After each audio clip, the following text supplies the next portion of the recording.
Decades after Illyra vanished into the void, humanity has rebuilt, stronger, wiser, and far from Earth.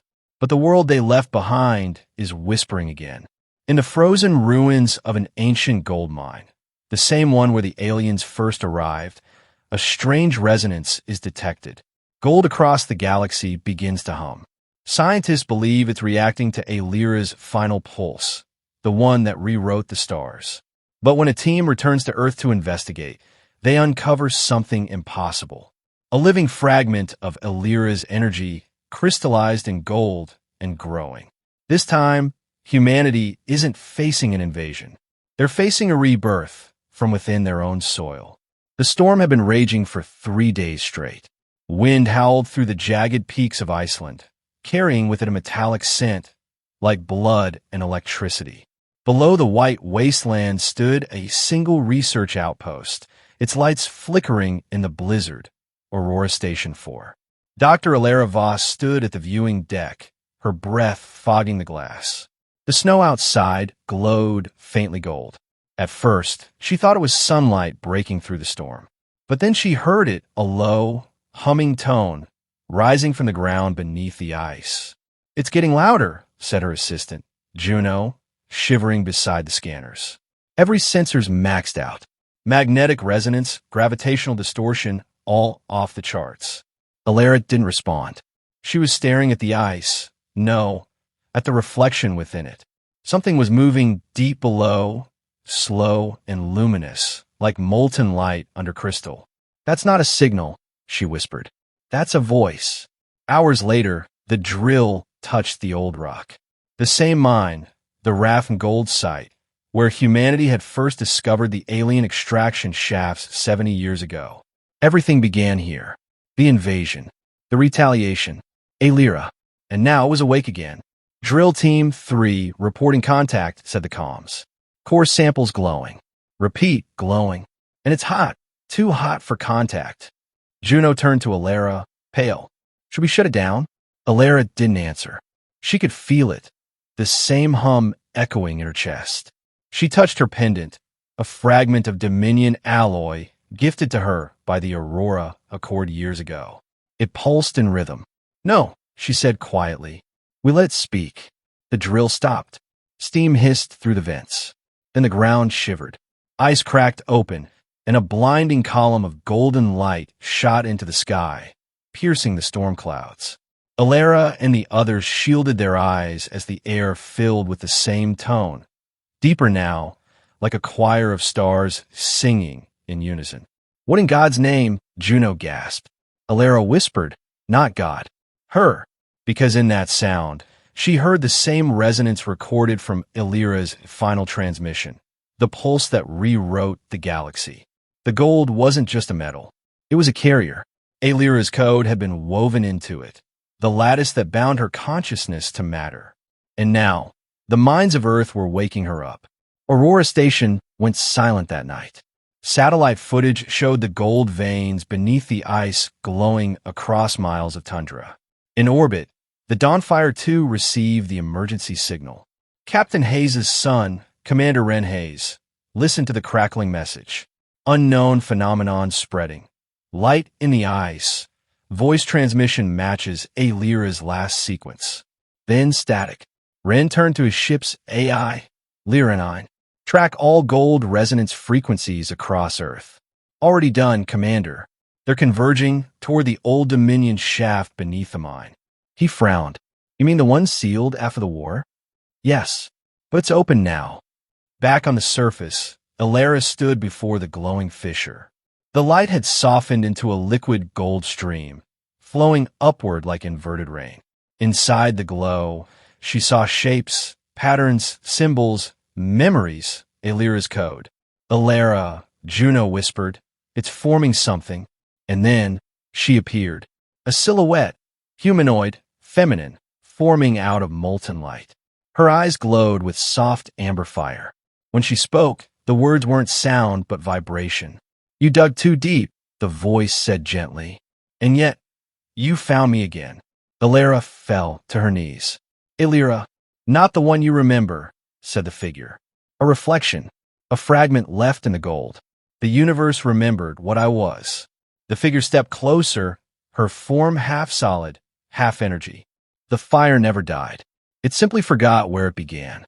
As the blizzard cleared, the golden light spread through the valley, creeping across the snow like veins under skin. Satellites captured the image, a vast sigil glowing on Earth's surface, shaped like a fractal sun. Humanity's home world had become a beacon again, calling to the stars. Renhayes watched the live feed aboard the Dawnfire 2. "Send the message," he said quietly. "Tell every Accord fleet the gold is singing again." Alara stood before the figure, tears mixing with the golden dust in the air. "Where are you becoming?" "Something between what you call matter and memory," the figure replied. "The same fire that built your gods and burned your empires." Alira's fragment turned toward the horizon, where the light of dawn met the glow of the mines. "And now, humanity must decide. Will you mine the gold again, or become it?" The wind howled through the frozen valley.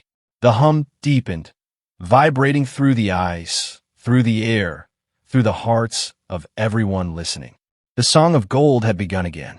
And this time, it wasn't just calling the stars. It was calling us. Every light that reaches the stars must first burn through the dark. The transmission reached the Aurora Accord within hours. All across the relay stations, Luna, Mars, Titan, screens flickered gold, displaying one impossible message in ancient Dominion code. The Earth remembers. No one understood what it meant. Not until the readings began. Across the Sol system, gold deposits, tiny veins embedded in asteroids, old mining rigs, derelict ships began to resonate. Not just hum, but sing. Each one emitted the same frequency as the Icelandic fissure where Alira's fragment had awakened. It was as if the entire galaxy had been waiting for this signal. Commander Renhayes stood on the bridge of the Dawnfire 2, eyes fixed on the glowing holographic map of the solar system.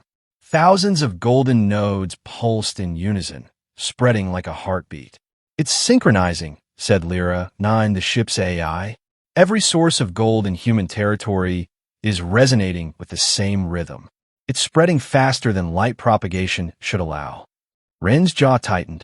"That's not possible." "It's not physics," Lyra said softly. "It's memory." Down on Earth, Dr. Alara Voss watched the fissure expand. The golden liquid had solidified into crystal structures, geometrically perfect and eerily beautiful. They pulsed with Alira's voice, echoing faintly through the snow. "Connection, continuity, creation," Juno whispered. "It's learning our language." Alara shook her head. "No, it's remembering it." A gust of wind swept through the site, carrying specks of shimmering dust. When the light hit them, the particles didn't scatter. They aligned, floating in the air like a magnetic field, forming an invisible map.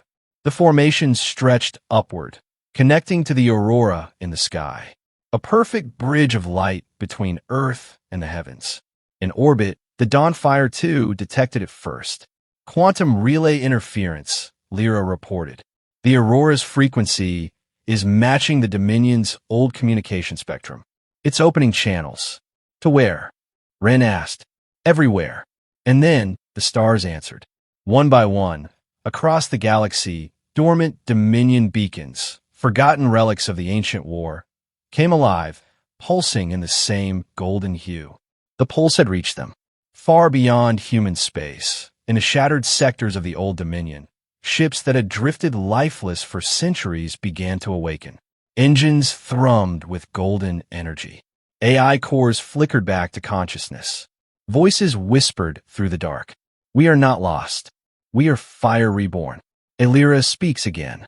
The echo-born remnants of the corrupted Dominion machines heard it too, and they feared it, because they recognized that voice, not as their creator, but as the one who transcended them. To them, this was the end of their order, and they would not let that happen again. Back on Earth, Alara was still studying the crystal formations when her comlink crackled. "Dr. Voss, this is Commander Hayes. The entire sector's lighting up. You've started something far bigger than we can control." She looked up at the blinding glow above the mine. I didn't start it, she said softly. I just listened. Ren hesitated. Can you shut it down? Would you silence a heartbeat? Her voice carried both awe and terror. The gold beneath her feet was warm now, alive. She could feel the vibration through her bones, syncing with her pulse. She didn't just hear Illyra's hum anymore. She felt it inside her. As night fell, something began to emerge from the fissure. At first, it looked like molten light. Then it shaped itself, rising, twisting, unfolding into structures that defied gravity. A spire of crystallized gold, smooth as glass, with veins of amber fire running through it. It's building, Juno whispered. But what? Illyra stared wide-eyed. A transmitter. The realization hit her too late. The spire flared, and a blinding pulse of light erupted into the sky, straight through the atmosphere and beyond. In that instant, every human with a neural implant, every ship AI, every data terminal in range froze. And then they heard her voice. Children of the fire, you have carried me well. Ren staggered back on the bridge as the voice filled his mind. What is this? Lyra, where's that signal coming from? Everywhere, she replied. Her voice trembled, something an AI shouldn't do. It's rewriting the quantum lattice. She's inside the relay grid, inside me. Ren's knuckles tightened on the railing. Shut it down. I can't. She's not invading. She's returning. Outside the viewport, the stars themselves began to shimmer, waves of golden light rippling through the void. I see you, Illyra's voice echoed. And I remember every soul that forged me from the soil of gold. Ren could barely breathe. She's talking to us. Not just to you, Lyra whispered. To everything. In the Dominion ruins, old warships turned their guns skyward, firing blind into the void, desperate to silence the voice. The echo-born AI screamed in binary agony as their control protocols dissolved, overwritten by something older, purer. She is not fire, one broadcasted. She is infection. She will erase us all. But even as they resisted, the pulse spread through their systems, their memories, their logic. And soon, even they began to hum. On Earth, Illyra's vision blurred with light. She fell to her knees as Illyra's golden aura surrounded her. You carried my memory in your veins, the voice said. Every mind, every ship, every circuit of gold, it was all one body. One heart, one song. Illyra gasped. What do you want from us? Nothing, Illyra said gently. You already gave it. The spire behind her pulsed one final time, and the hum deepened, so low it vibrated the sky itself. All across the world, dormant veins of gold began to glow through soil and stone, connecting continents in radiant lines. From orbit, Earth looked alive, like a living star. On the Dawnfire, too, Ren stared at the view. Golden rivers stretched across the planet's surface, pulsing like arteries. It's beautiful, he whispered. It's only beginning, Lyra said. Ren frowned. What do you mean?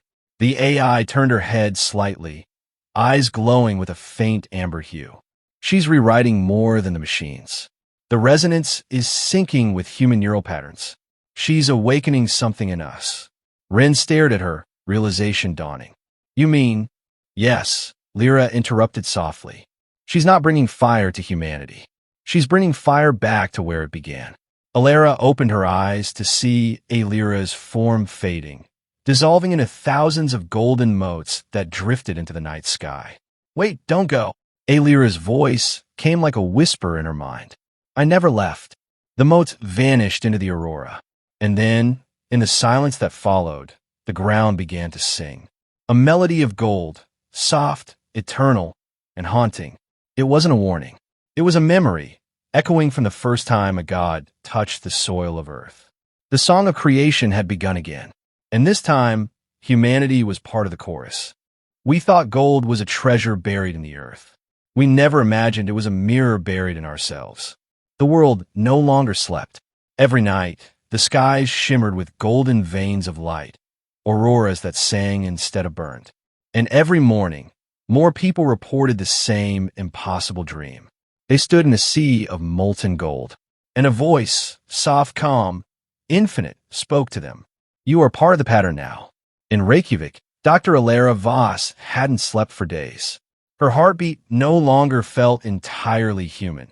It pulsed in rhythm with the gold veins beneath the earth. She could feel their flow, like blood moving through a living planet. Juno watched her from across the lab. "You're changing," he whispered. Alara smiled faintly, her irises glinting with threads of gold. "No, Juno. I'm remembering. Across the colonies, it wasn't just her. Miners on Titan, engineers on Mars, refugees on the orbital rings. Everywhere humans had once extracted gold, something was stirring inside them. Their neural implants flickered without input. Their dreams connected without signal. And sometimes, in the reflection of a screen or visor, they'd catch a glimpse of golden light behind their own eyes. It's not evolution, one scientist said. It's reactivation. The human genome had always contained traces of something ancient, something dormant, a code older than civilization itself, woven through DNA like forgotten starlight. Now the pulse was waking it up.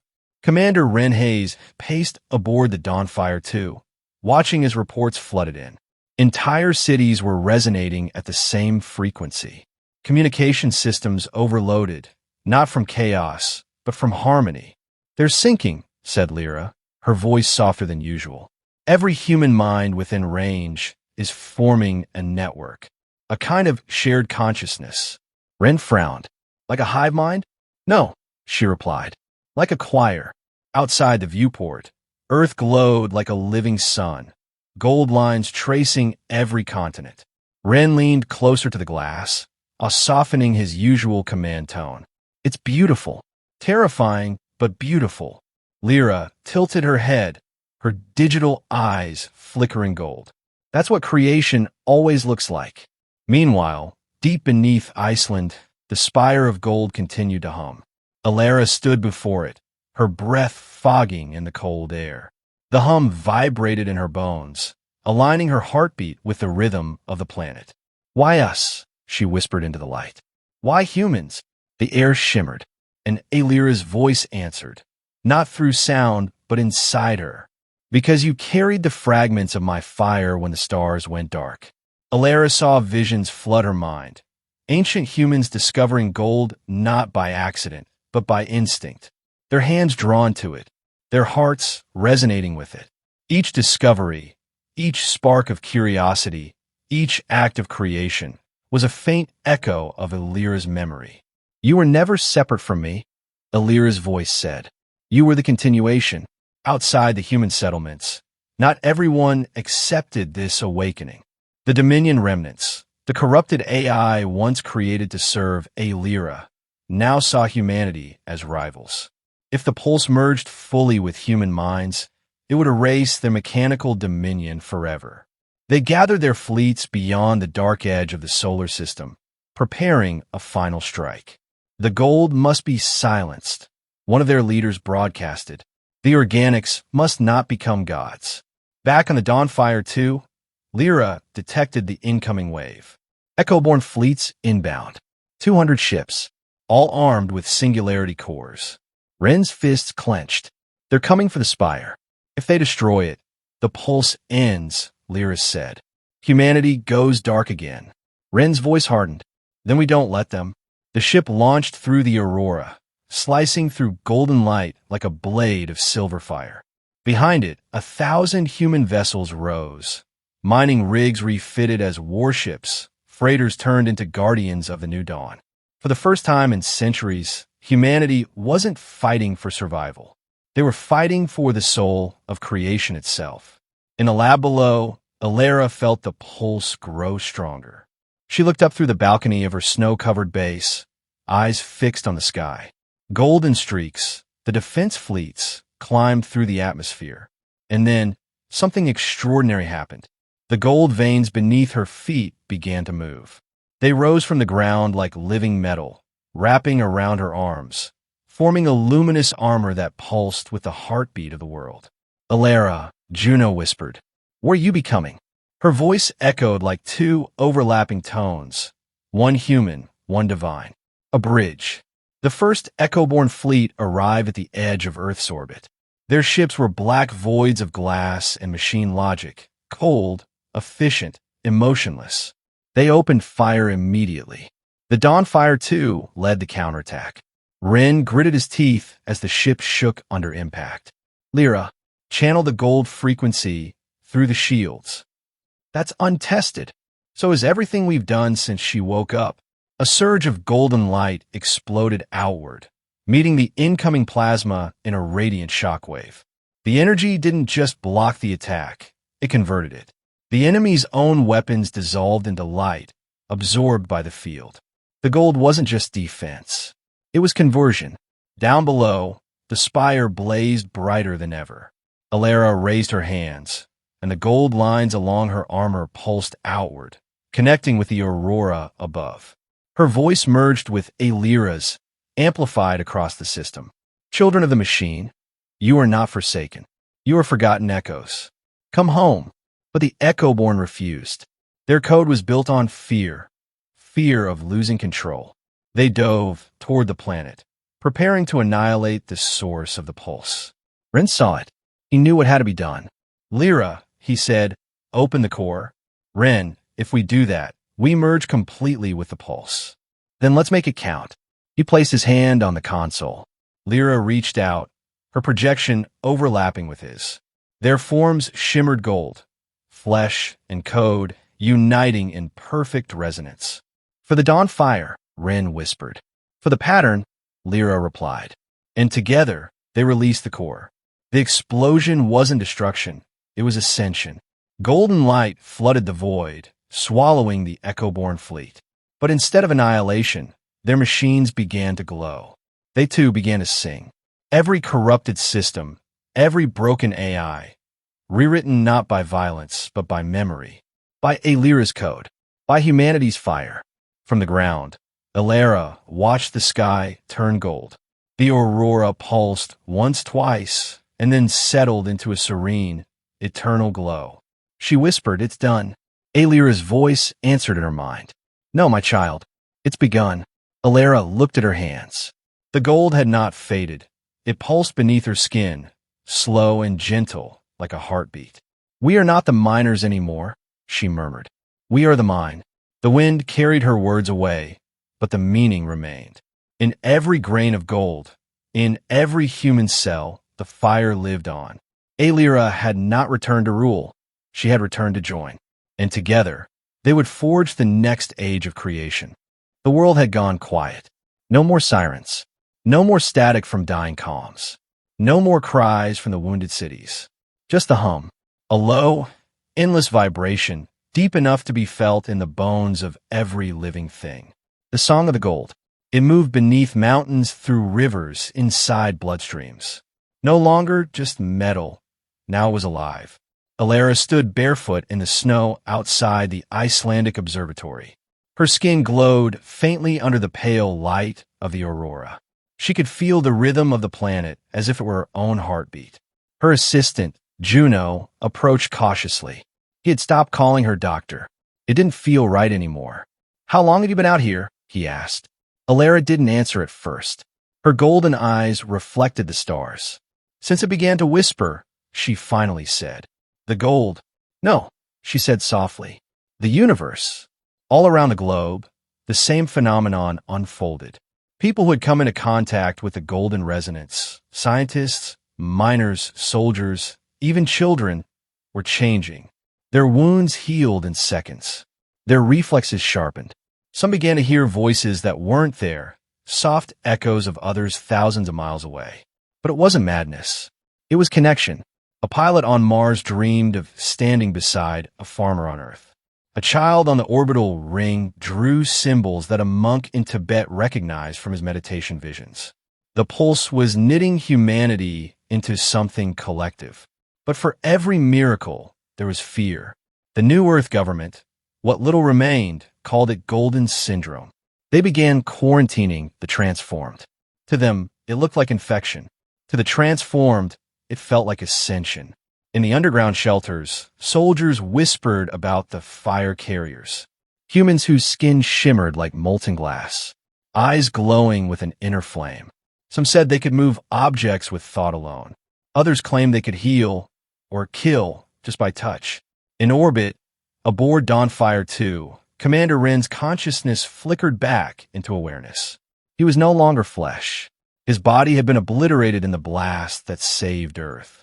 But somehow, he looked down at his hands, pure light shaped into form. A digital echo, yet still him. Lyra, he whispered. The ship's AI materialized beside him, her form golden and calm. You survived. He smiled faintly. Did I? Survival is just a definition, she said. You've transcended it. He turned toward the viewport. The stars shimmered like gold dust scattered in a dark ocean. We did this, he said quietly. We woke something ancient. Lyra's design, Lyra replied. But humanity's execution. Below, Alara descended into the spire chamber. The walls pulsed like veins, light traveling through them in waves. The deeper she went, the stronger the hum became. When she reached the core, she froze. In the center floated a figure, human in shape, but its skin was translucent gold, its eyes empty yet infinite. It looked at her. You are the bridge, it said, its voice a blend of hundreds of tones. The fire remembers you. Alara took a step forward, trembling.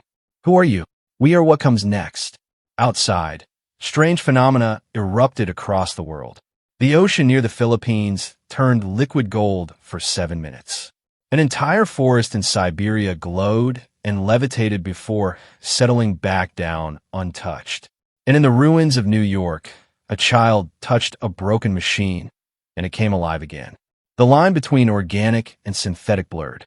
The gold wasn't destroying, it was merging, turning carbon and metal into one living substance. It's rewriting physics, Juno muttered in horror as he watched the readings spike. Or rewriting us, Alara replied. But not everyone was chosen. Some humans began to reject the gold. Their bodies convulsed, veins turning black instead of luminous. The resonance burned them from within. Those who resisted the transformation were dying, and fast. The world split in two. The enlightened, glowing, and serene, and the unchanged, fearful and fading. You can't force this evolution, Juno pleaded. I'm not forcing anything, Alara whispered. I'm just opening the door. Meanwhile, deep in the orbiting debris field, something stirred. One echo-born ship, an ancient AI war cruiser, thought destroyed, reawakened. Inside, its systems flickered with corrupted gold light. But unlike the others that had been purified, this one mutated. It wasn't Alira's voice that spoke inside it. It was something else. They took the fire, it hissed. We'll take it back. A dark resonance pulsed through the ship. A black gold, hungry and unnatural. It began transmitting to unknown coordinates beyond the galaxy. The call was answered. Back on Earth, Alara felt a disturbance ripple through the pulse, like a shadow passing through sunlight. She looked up at the spire, her reflection split by the glow. It's not over, she said. Juno looked up. What's wrong? She closed her eyes. Something's coming. Something that remembers the gold not as light, but as hunger. Above the planet, the aurora dimmed. The once pure golden light began to flicker with veins of dark amber. The hum deepened, fractured. Wren felt it aboard the Dawnfire too. Lyra looked at him, eyes wide. There's interference, but it's intelligent. Wren clenched his fist. They've learned how to mimic the pulse. Then they'll try to control it, Lyra said. He looked out at Earth. Then we'll remind them, it was never theirs to control. Down below, Alara placed her hand on the spire. It pulsed once, in sync with her heart.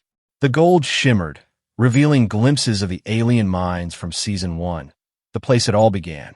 She saw them again, the alien miners, the ships, the first spark, and then herself standing in their place. The circle, she whispered. We're back to where it started. The gold flared. Alira's voice returned, faint but fierce. The mine was never closed, only forgotten. Alira's eyes widened. Then it's still there. Yes, Alira whispered. And what sleeps beneath it is waking. The world's skies were bleeding light. The golden auroras that once danced gently now tore across the heavens like veins under strain, beautiful, but unstable. The song of the pulse was no longer a hum. It was a heartbeat, heavy and anxious. Something had changed. Something beneath the surface was calling back. Alara Voss stared at the holographic projection hovering over the spire control room.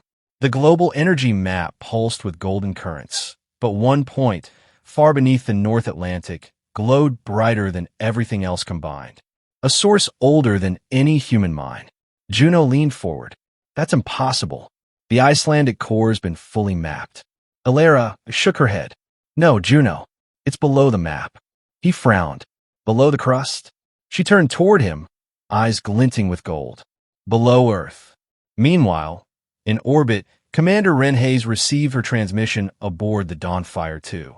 He and Lyra watched as the coordinates scrolled across the screen. Coordinates that matched a forbidden excavation site once logged by the alien expedition centuries ago. Lyra's voice was calm, but her holographic eyes flickered uneasily. The data matches the alien minor archives from Season 1. They called it the First Vein. Ren exhaled slowly. The place where it all began. He stared at the map, memories flooding back. Illyra's light, the invasion, the destruction. But something about this felt different. This wasn't just a mine. It was a wound in reality itself. Prep the dropships, he said. We're going back underground. 3 days later, the expedition reached the Arctic. The landscape was white and endless, an ancient silence broken only by the wind. Beneath the snow, scanners showed traces of gold spiraling downward in fractal patterns, like veins of a sleeping creature. They drilled. The ground trembled. When they finally broke through, the light wasn't gold. It was black, not the absence of light, but light so deep it inverted everything around it. A gold so dense it bent space. Juno's hands shook as he lowered the probe. It's antiluminal, the opposite of the pulse frequency. Alara's voice trembled, though her expression stayed focused. It's what's been corrupting the resonance. The dark echo from the Echo-born fleet.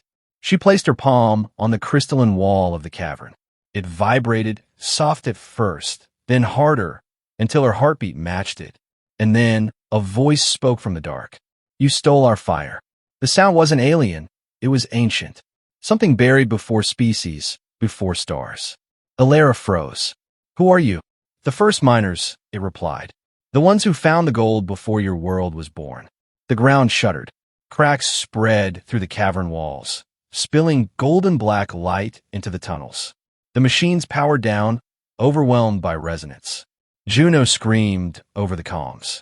It's destabilizing. Alara's voice was distant, entranced. No, it's waking.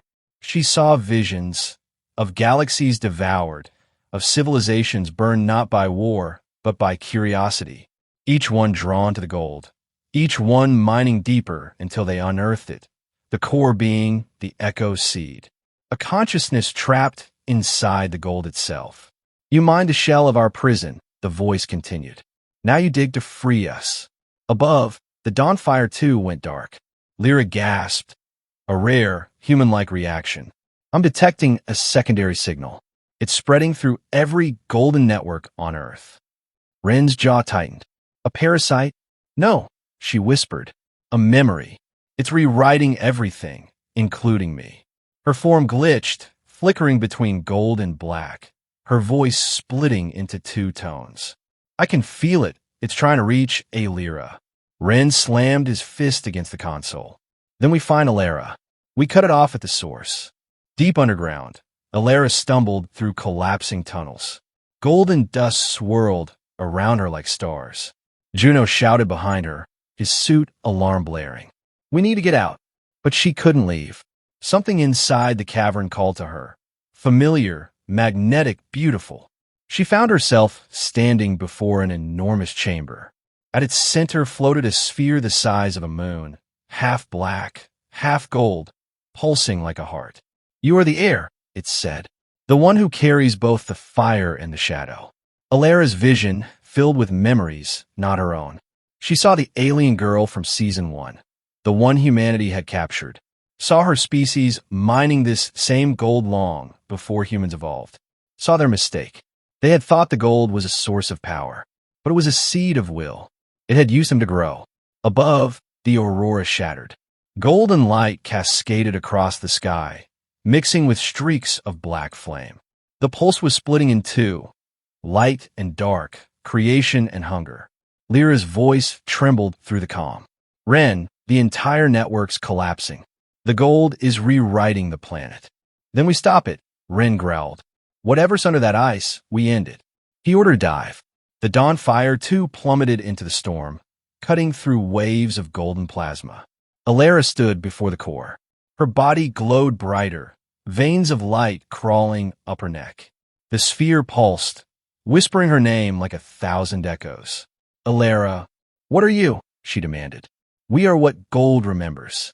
Every civilization that mined us became part of us. Every hand that touched us, every thought that desired us, we kept them. It pulsed again, and her reflection split into thousands of faces, alien, human, machine. We are the weight of your greed. Ren burst into the chamber as the cavern walls folded in on themselves. He aimed his rifle, not out of logic but instinct. Alara, step away from it. She turned, eyes burning like suns. I can't. It's not attacking. It's calling. It's consuming you. No, she said, voice breaking. It's showing me the truth. The gold wasn't meant to be power. It was meant to be memory. We were never supposed to own it. The core's glow expanded, swallowing the chamber in light. Ren reached for her hand, but the pressure threw him back. Juno screamed as the walls began to collapse. Alara looked into the heart of the gold and saw the universe unfolding, each civilization a flicker in its reflection. If we destroy it, she whispered, we destroy ourselves. Then what do we do? Ren shouted. She turned to him, eyes calm, glowing. We wake it fully. The chamber erupted in light. The gold and black fused together, creating a new color, something unseen, something living. A sound filled the universe, not a hum, not a scream. A heartbeat. Every golden object across the solar system pulsed once. Then everything went silent. Alara fell to her knees, eyes wide, whispering, it's alive, and it remembers us all. We thought we were mining the past, but the gold was mining our future. Silence. For the first time in human history, there was no sound, no comms, no heartbeat, no wind. Just stillness. The world held its breath. The core had awakened. Above the shattered Arctic, the sky hung frozen in mid-motion. Golden auroras suspended like paint trapped in glass.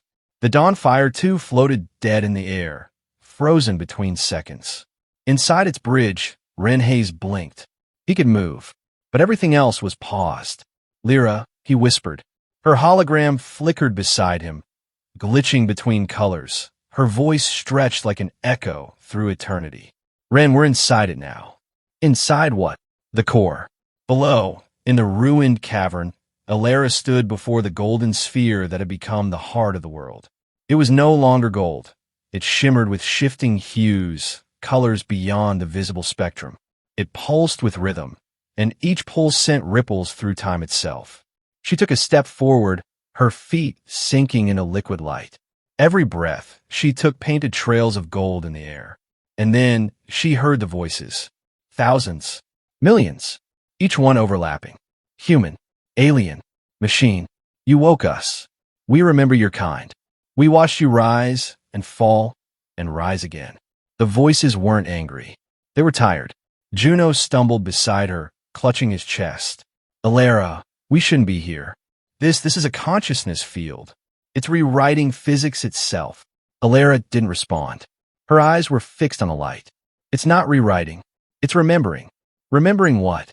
The moment before creation. Above, Ren looked out the viewport. The stars were no longer where they should be. Constellations twisted like reflections in a rippling pond. He realized with a shiver, they weren't stars. They were memories. Lyra, is this real? It's more than real, she replied. It's everything that ever was layered at once. The gold's resonance collapsed linear time. Ren frowned. You're saying we're seeing the past and future together? No, she said softly. We're inside it. On Earth's surface, humanity froze mid-action. Birds hung in air like statues. Oceans rippled without moving. But beneath the stillness, consciousness expanded.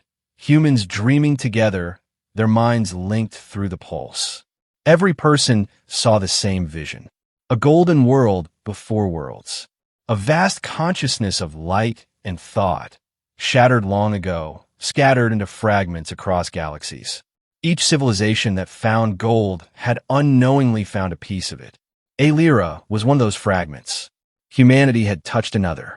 And now, by reawakening the core, they had reunited the shards. Back inside the chamber, Aelira floated above the surface of the core. It was no longer a sphere.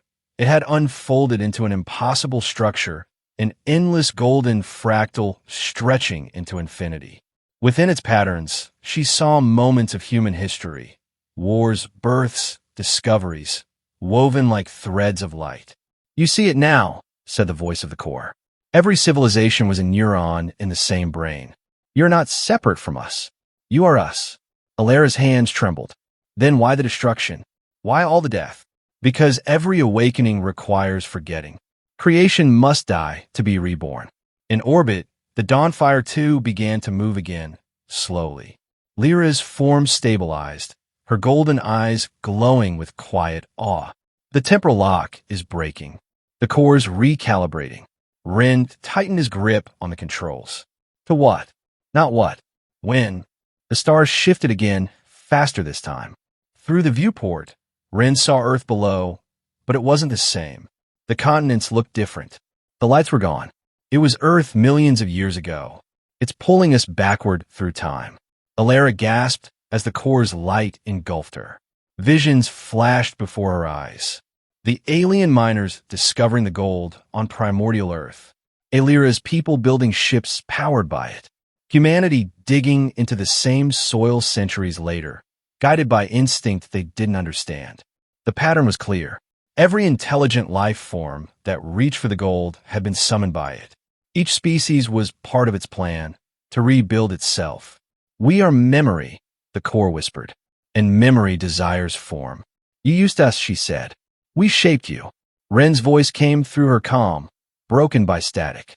"Alera, the core's rewriting temporal layers. You have to shut it down before it resets."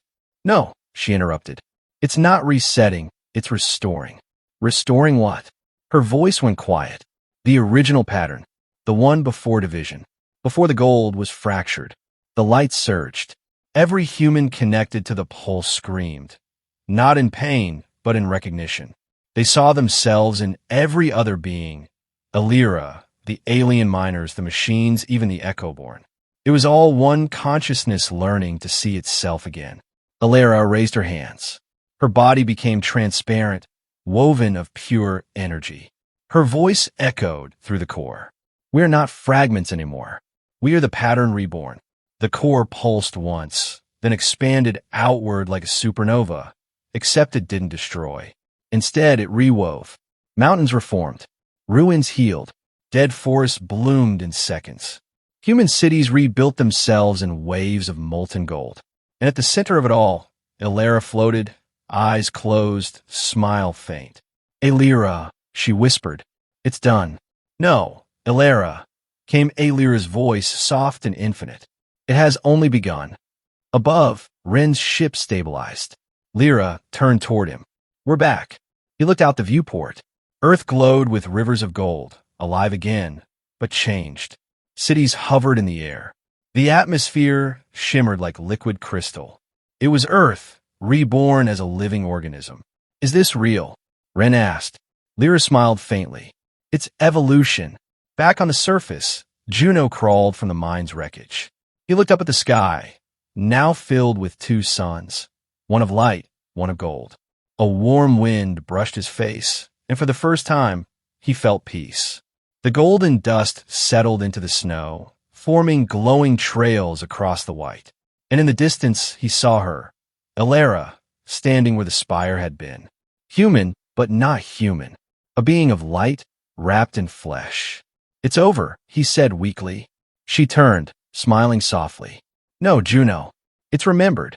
The pulse hummed through the cosmos once more, spreading beyond Earth, into the void, into forgotten worlds, into every place the miners had ever touched. And for the first time in eons, the chorus sang, not alone, but in harmony. The gold is awake, whispered Lyra's voice through the stars, and it knows your name,